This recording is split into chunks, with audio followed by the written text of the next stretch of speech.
Amigas y amigos de Cinéfilos en Apuros, bienvenidos sean, yo soy Eliel Leonardo. En esta ocasión vamos a platicar de Sound of Freedom o Sonido de Libertad, película que llegó a cines mexicanos envuelta en una polémica y en una controversia de la cual se habla más que de la película en sí.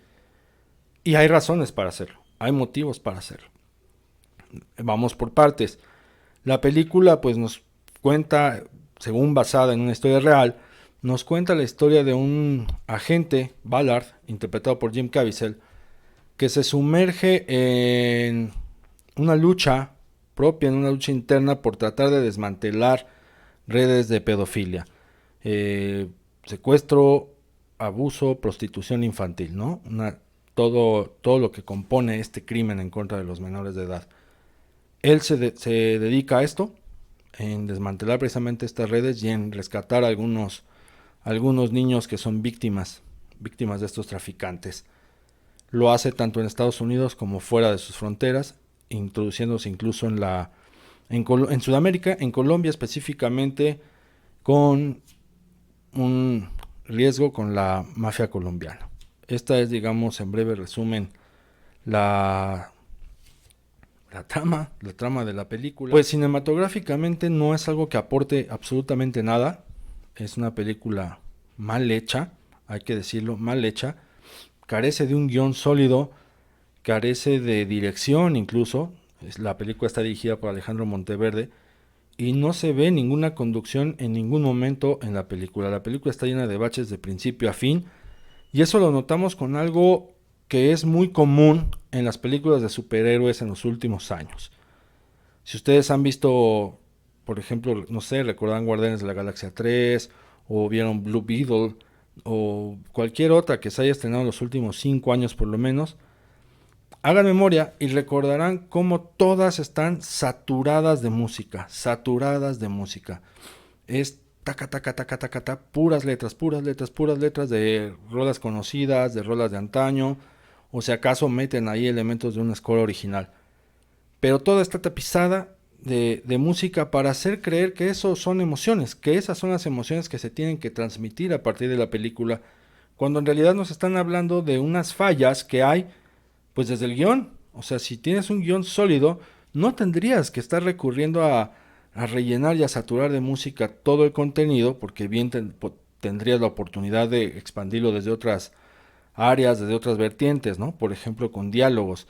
Aquí en Sound of Freedom también no hay diálogos, hay muchos muy esporádicos y ninguno se te queda en la mente porque no están bien hechos, ¿no? Porque tampoco les importa eso a la hora de contar esta historia. Lo que ellos quieren es nada más poner la cámara y que gire la música y ya, ¿no? No hay un tratamiento a partir tampoco de los personajes. Este personaje interpretado por Jim Caviezel, el protagonista, carece de matices, no los tiene, no tiene contrastes con él mismo. Todo está en un mismo tono, en un mismo plano, en un mismo rango actoral. Ni siquiera cuando se enoja cambia. Les digo, o sea, realmente el guión no importó para el desarrollo de esta película, o al menos así lo transmiten, así lo hacen ver, tanto que desde el inicio hasta el final es una constante de meter música, música, música, música, música, para hacerle creer al espectador que está viendo algo emocionante, o bien para manipular las emociones del espectador haciéndole sentir que está viendo algo emotivo, algo emocionante, cosa que no sucede. Realmente la película, les digo, navega sin ninguna batuta. Es una composición nada más de imágenes, de acciones que, como por inercia y lógica, tienen que ir pegada A más B, A más B, A más B, para que dé un C. No por otra cosa, no hay realmente ningún sentido, no hay tampoco metáforas. Es una película que carece de lenguaje cinematográfico en todos los aspectos, en todos los sentidos. Y eso la convierte en un contenido incluso un poco burdo en la forma en cómo quieren abordar un tema tan complejo, tan delicado como la trata, la prostitución infantil, que si bien puede haber buenas intenciones en la producción y en la dirección por querer contar esta historia, la manufactura deja mucho que desear, ¿no? La película deja mucho que desear. Les digo porque también el tema es muy complejo y se puede abordar desde distintas formas, de distintas maneras, a través del lenguaje cinematográfico y con guiones bien desarrollados, bien estructurados. Por ahí Verástegui ha encendido un poco la polémica y la controversia, alimentando ideas un poco erróneas en el sentido de que hay gente que no quieren que vean la película, de que es un tema que el cine no quiere tratar y que el cine no quiere abordar. No, espérenme, el cine sí lo ha tratado y lo ha abordado. Que el público no nos acerquemos a esas películas es distinto. Que no nos lleguen esas películas es diferente. Vamos a ponerles dos casos. Recientemente hay una película que se está exhibiendo en la Cineteca Nacional, Blanquita, una coproducción chilena dirigida por Fernando Gusoni. Bueno, Blanquita nos plantea precisamente lo que pasó con el caso verídico del caso Spinac en Chile en 2003, que fue un escándalo. Fue todo un escándalo porque se descubrió, se ventiló una red de pedofilia y pederastia que tenía involucradas precisamente a las clases altas del poder, ¿no? Políticos, jueces, gente poderosa, empresarios.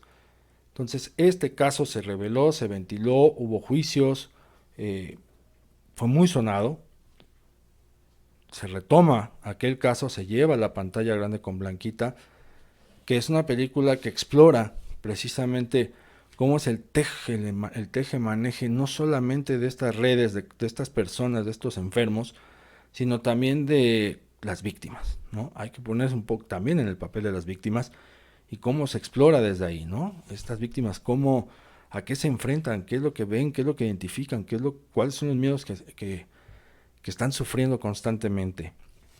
Entonces Blanquita lo hace, ¿no? Blanquita es un gran ejercicio, les digo, está en la Cineteca Nacional, es una película que de inicio a fin se maneja precisamente como una película bien hecha, bien pensada, y que le da su lugar a este tema tan complejo, a este tema tan delicado, para no caer en lo burdo, para no caer en lo fácil, para no caer en lo trivial ni en lo banal, como sí cae Sound of Freedom, ¿no? Sound of Freedom al final es un contenido, un armatoste propagandístico, además, es un panfleto propagandístico que ahorita vamos para allá, que no le interesa realmente ahondar en sí, en lo complejo, en lo realmente complejo de toda esta problemática que envuelve a un sinfín de esferas, a toda una sociedad. Y además de Blanquita está también Nunca estarás a salvo, una película que protagonizó Joaquín Phoenix, que dirigió Ryan Ramsey, que nos habla también, ¿no? De cómo Joaquín Phoenix interpreta a un excombatiente de la guerra que trabaja para el FBI, que se lanza a la búsqueda y al rescate de jovencitas secuestradas que son usadas para la prostitución infantil, para las redes de la pedofilia. Esa película también es profunda en cómo hace una radiografía de estas altas esferas del poder que están inmiscuidas en este tipo de actividades ilícitas e inhumanas.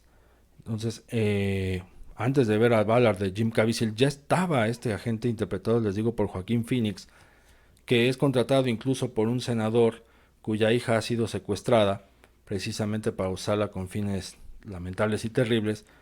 Y Phoenix se lanza al rescate de esta chica, al mismo tiempo que pues, transita en un mundo oscuro que le puede permitir liberar a otras chicas y que tiene que estar viendo de quiénes son los involucrados en este tipo de mafias, les digo, clase política, empresarial, altas jerarquías, incluso por ejemplo de algún culto religioso. Entonces sí hay ejemplos de películas, sí hay ejemplos de filmes que han abordado esta problemática tan compleja, tan difícil. Así que si Verástegui dice que no hay más, no, sí hay más. Les digo, ahí hay dos opciones, ¿no? Nunca estarás a salvo y Blanquita. Y ya nada más, para redondear este tema tan controversial sobre por qué se ha dicho que también la película es propaganda, evidentemente trae una connotación muy religiosa, muy del pensamiento y la ideología que maneja el productor Eduardo Verástegui, del actor protagonista Jim Caviezel. Los dos son mentes conocidas por ser ultra conservadores, ultra católicos. También en el caso de Jim Caviezel es una persona cercana al canon, es decir, a esta agrupación que cree en las teorías de la conspiración en Estados Unidos, en cualquiera que sea, en cualquier teoría de la conspiración. Y pues por ahí va la película, ¿no? También transitando en ese mensaje religioso, ultraconservador, ultraderecha, pero no solamente eso, o sea, la película también vemos que este interés de injerencia que tiene Estados Unidos en Sudamérica sigue latente, ¿no? Recordemos aquellos años del Plan Cóndor, bueno, acá sigue latente, ahora lo hace a través de esta ficción de quererse sumergir en Colombia, en la mafia colombiana, en la guerrilla colombiana, y ahí también apunta a Estados Unidos, ¿no? Es algo que no suelta, es algo que no quiere dejar ir en esta intromisión que, sobre pretexto en este caso de desmantelar redes de pedofilia, ahí también está esta idea de imponer su autoridad, de imponer su orden fuera de sus fronteras.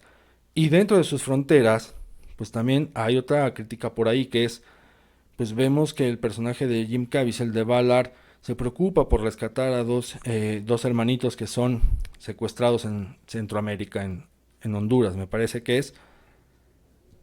Y en esta película hay como una especie de redención, de un buen trato, de un buen gesto por parte de las autoridades norteamericanas con estos niños, cuando en realidad pues ya vimos cómo tratan las autoridades norteamericanas a los niños migrantes, a los migrantes, cómo a los menores los separan de sus familias, no los permiten estar cerca, no los permiten estar juntos. Entonces también por ahí, digo, si vamos a ponernos a cuestionar otras cosas, la película arroja una redención casi heroica de este personaje y de estas instituciones policíacas de Estados Unidos que pues no son precisamente tan honorables ni tan admirables como se nos quieren vender en algunas películas. Pero eh, si ustedes quieren verla, véanla, saquen sus propias conclusiones, sus propias lecturas. Yo les repito, esta parte donde todo es saturar de música una película, ya desde ahí, o sea, a menos que sea un musical, pero ya desde ahí te habla de que no hay un guión, de que no hay una dirección y de que vamos a lanzar el producto nomás a ver qué pasa.